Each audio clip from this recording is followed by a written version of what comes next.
Okay, today we're looking at my Coolbank tanks that I have. We've got the original Stewart, the Howitzer version, and the Crusader, which only turned up a couple of days ago. The Stewart is actually one of the very first releases of them, and I've actually found a few differences between that and the electronics that they put in the later ones and in the Howitzer version. The main difference is the barrel with these two, or the elevation with the barrel. On the original Stewart that they released, just start it up. Oh, there's the noise. The barrel would go up when you pushed it up, and then just came back down. And you couldn't change it to stay in a position. Whereas now, with the Howitzer versions,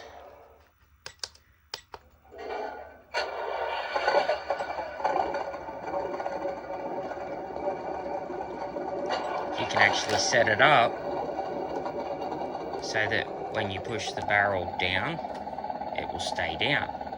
Or when you push the barrel up, it will stay up. And that's all done by the button on this side. So if I push that now,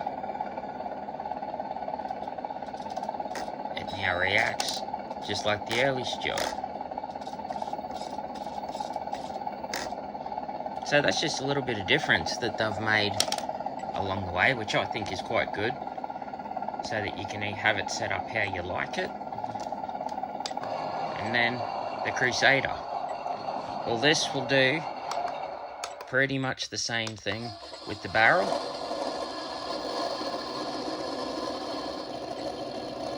And the Crusader does actually have different sound effects in it of the motor. It's not the same as what the Stewarts are. But it's the same thing with the barrel. You can either have it set up to go up and down and stop where you want it to stop, or you can have it set up like that, so it always springs back into the middle. Rightio, now what we might do is actually go in and have a bit of a closer look at them to see what you think of them and what I've done with these two so far. Okay, so this is the first one that Coolbank actually released. It's the M5A1 Stewart light tank. This was used in the Pacific Theatre. Same with the Howitzer. I think it was mostly by the American Marines were the ones that really liked it because it was small, agile, they could land it on the beach really easily. And Coolbank have done a fantastic job with this.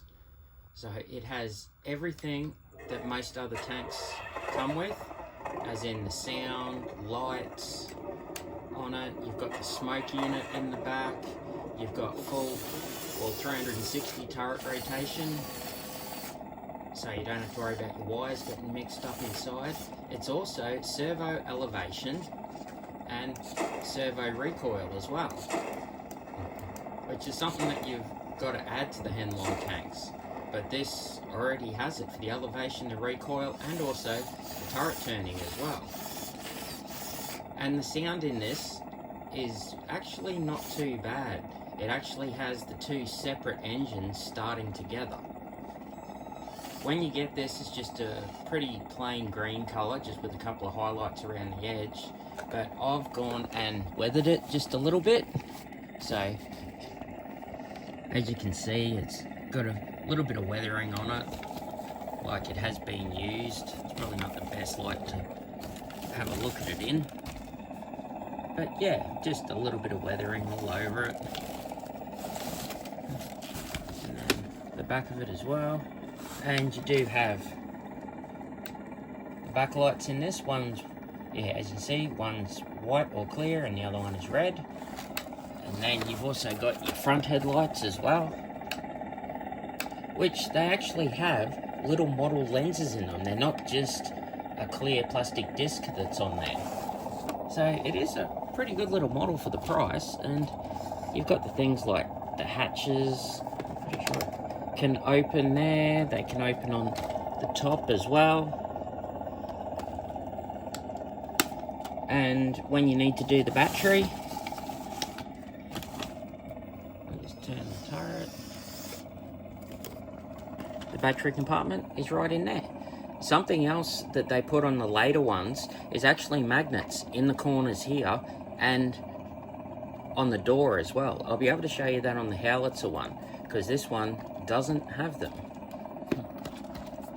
And you've got your on and off switch, which is just hidden up underneath, that you just flick across to turn it off. So this is Coolbank's second release of tank. It's the M8 Howitzer Stewart. So everything from about the mudguards down is exactly the same as the earlier model. It's just got a slightly different front on it here, and obviously the different turret as well. All the electronics in this are basically the same. It's just, as I said before, I'll just wait for it to finish starting up with its two engines. So I really like the sound effects on these, and you can also turn them off as well. Now, as I said, like on the other one, the barrel can either be set up to be going up and down, or you can set it up so it will stop wherever you want it to do. It is pretty slow, but it does get there. Now, it's the same with this one. When you first get it, it's just a pretty basic green, just with a couple of highlights on it. And I have done quite a bit of rust work on this, because I wanted it like they would have used on one of the islands in the Pacific. I still want to do a bit more detailing on it, and of course this one's name is Stumpy because of the little stumpy barrel. And it's the same thing. It's got the hatches that open and close. There we go. So yeah, they open and close pretty easily.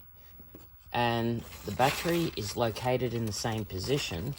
It's just on this one. Just gotta get the turret in the right spot. It actually has the little magnets in the corner that the M5 didn't have. And something else that you may want to do, which I did, is I actually mounted these a little bit higher than what it says to in the book, because if you put them right down where they're meant to be, you actually can't open the battery hatch. And I mean, you can even see there, even with them in a higher position, it still only just makes it. Besides that, it's got the same thing. It's got the tools on the back, on and off switch up underneath. But another cool thing about this one is the partial interior that it actually has in it, which I think is quite good. I have painted a couple of bits and pieces on it, but it's even got your ammunition stowage down in the bottom there. It's got your ready rack on the side. It's got the aiming sight set up here. And what else it has got is it doesn't actually have any recoil on the barrel on the outside, but if you watch the recoil, the back of it inside, that actually does recoil. So that's kind of a bit of a nifty little thing. But just no recoil from the outside. So yeah, that is the M8 Howitzer version. Okay, so this is the latest from Coolbank. It is the Crusader Mark III that they have released. And I think this is probably by far the best model that they have released so far. They just seem to be getting better and better. So this has all of the features of the other one. It has the sound. It also has a smoke unit. Now, I don't use the smoke units. A lot of people do complain about these smoke units in these because sometimes they get shipped and the pipe falls off them, or there's just other issues with them. But I don't really use them, so I'm not that worried by it. But all the functions are exactly the same with it. With the barrel elevation, can either be spring back to the middle or put it where you want it to be.